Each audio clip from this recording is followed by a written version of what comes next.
Our story commences in a somber era for the Israelites, who endured oppression from the Philistines for 4 decades. In the town of Zorah resided a man named Manoah, hailing from the tribe of Dan.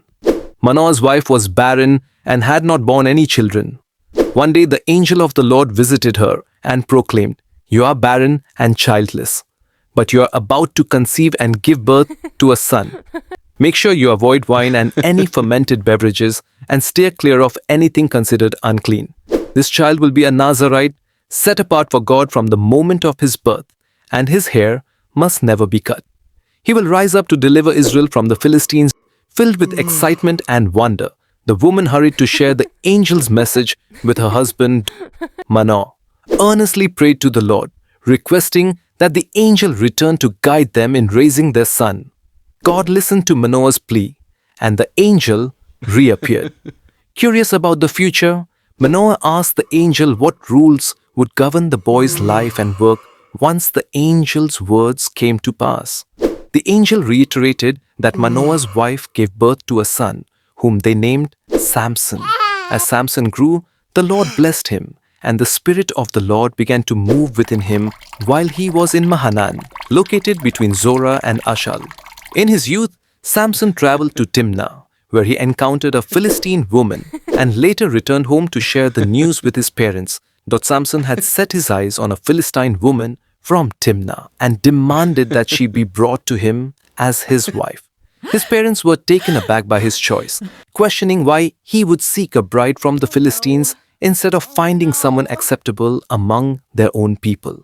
They asked, "Isn't there a suitable woman among your relatives or within our community?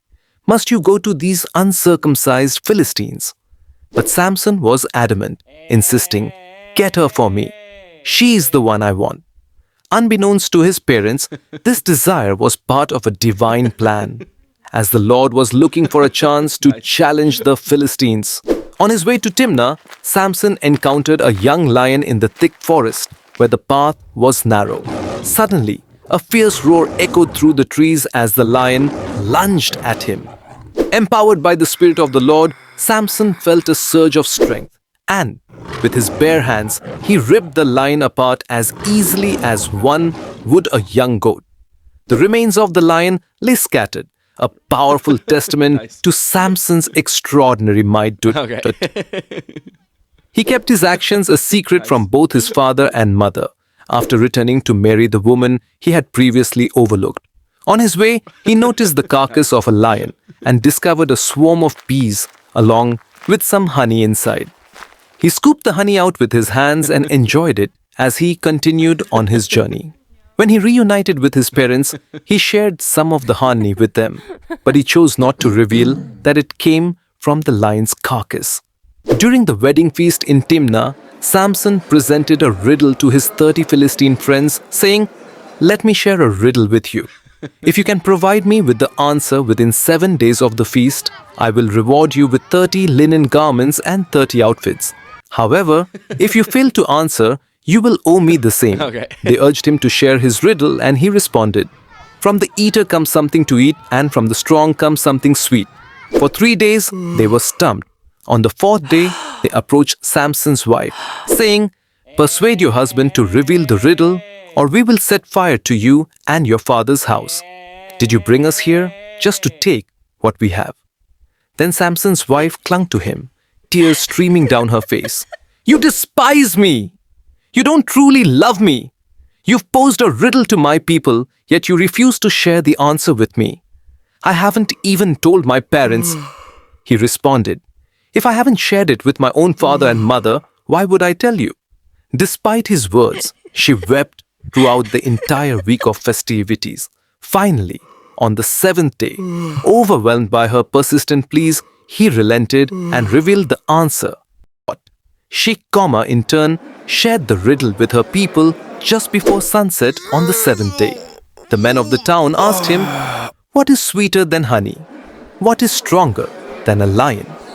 Samson replied, "If you hadn't used my heifer to solve my riddle, you wouldn't have been able to answer it." At that moment, the Spirit of the Lord surged powerfully within him. He descended to Ashalon, where he defeated 30 of the men, taking all their possessions and handing their garments to those who had unraveled the riddle. Fueled by rage, he made his way back to his father's house, only to find that his wife had been given to one of his friends from the celebration.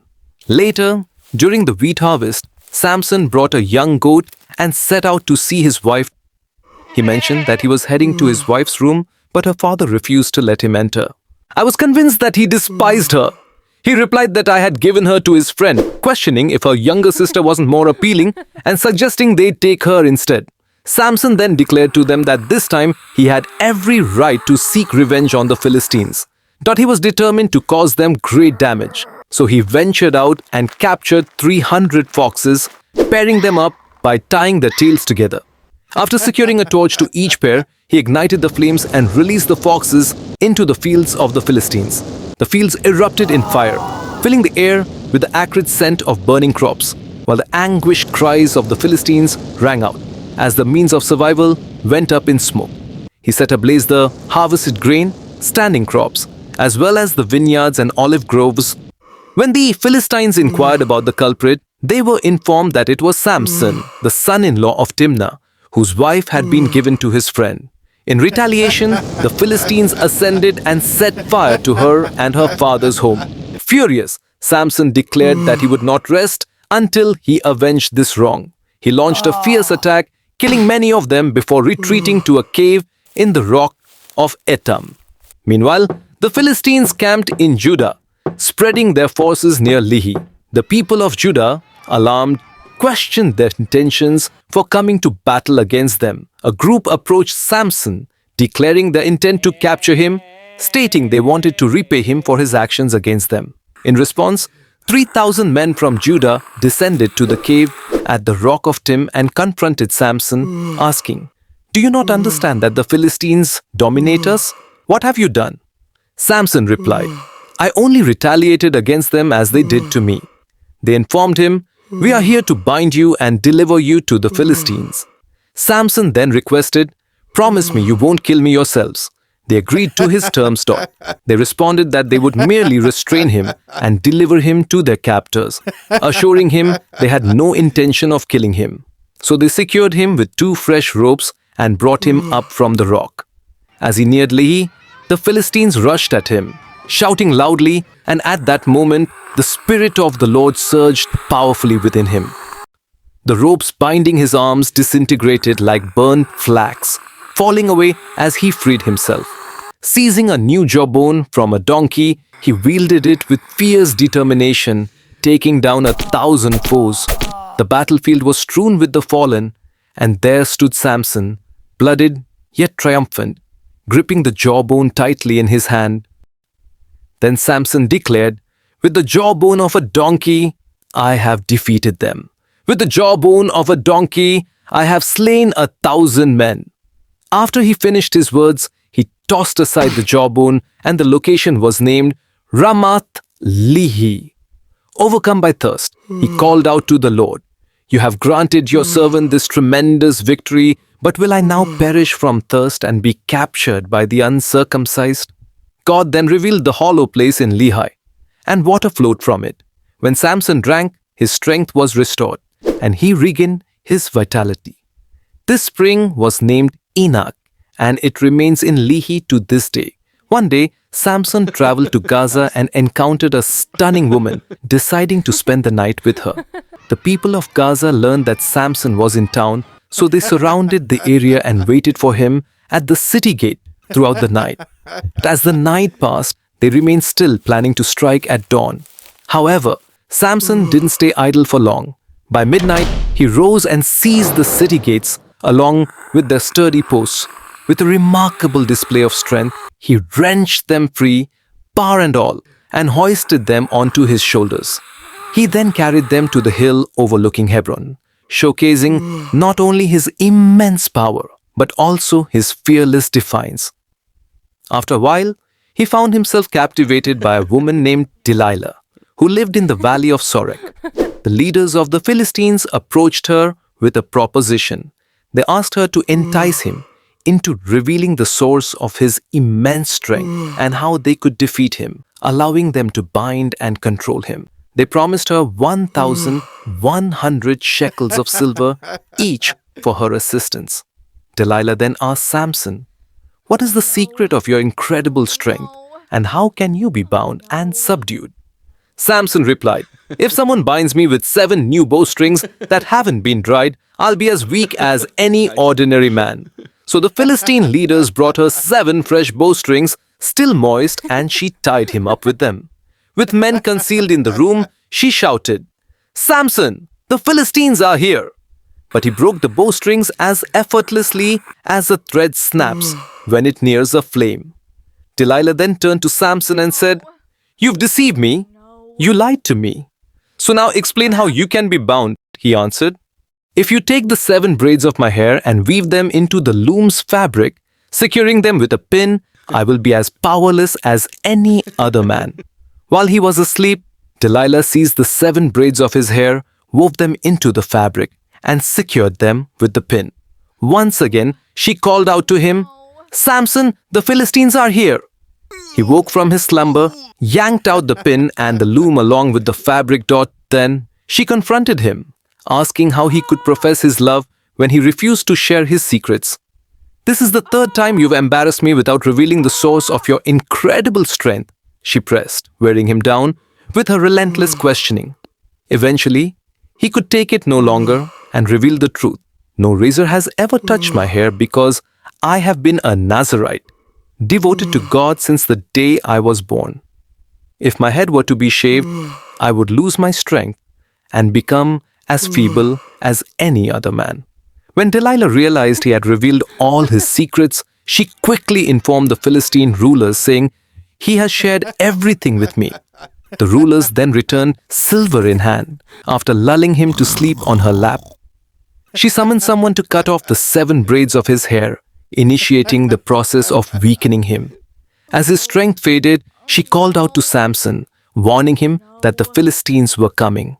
He stirred from his slumber, believing he could escape, as he had done in the past, but he was unaware that the Lord had departed from him. The Philistines then captured him, blinded him, and took him to Gaza, where they bound him with bronze chains. In their exuberance, they called for Samson to come forth and entertain them. As he was brought to stand between the pillars, Samson addressed the man holding his hand, asking to be placed where he could touch the pillars that upheld the temple so he could lean against them. The temple was filled with a throng of men and women, with all the Philistine rulers present, and around 3,000 spectators gathered on the roof, eagerly watching the spectacle. Samson then called out to the sovereign Lord, pleading, "Please remember me, God. Grant me strength just one more time, so I can take vengeance on the Philistines for the loss of my eyes." With determination, he positioned himself against the 2 main pillars that supported the temple, placing his right hand on one and his left hand on the other. Ready to make his final stand, Samson declared that he wanted to perish alongside the Philistines. With all his strength, he pushed against the pillars, causing the temple to collapse upon the leaders and the crowd gathered within. The earth trembled, the walls fell apart, and the anguished cries of the Philistines echoed as the structure crumbled. In that moment, he took more lives in his death than he had during his lifetime.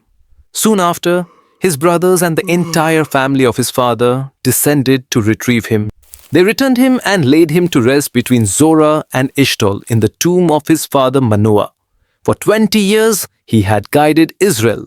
The story of Samson serves as a compelling reminder that God can work through even the most imperfect people to achieve his goals. While Samson's remarkable strength was paralleled by his significant vulnerabilities, he ultimately completed his mission. Through his divine mission, we discover the significance of faith, the perils of temptation, and the supreme authority of God's will in our lives. If you like this video, we'd love for you to subscribe to our channel and hit the bell icon to stay updated on our latest uploads. Don't forget to give this video a thumbs up, share your thoughts in the comments, and spread the word by sharing it with your friends and family. Thanks for tuning in.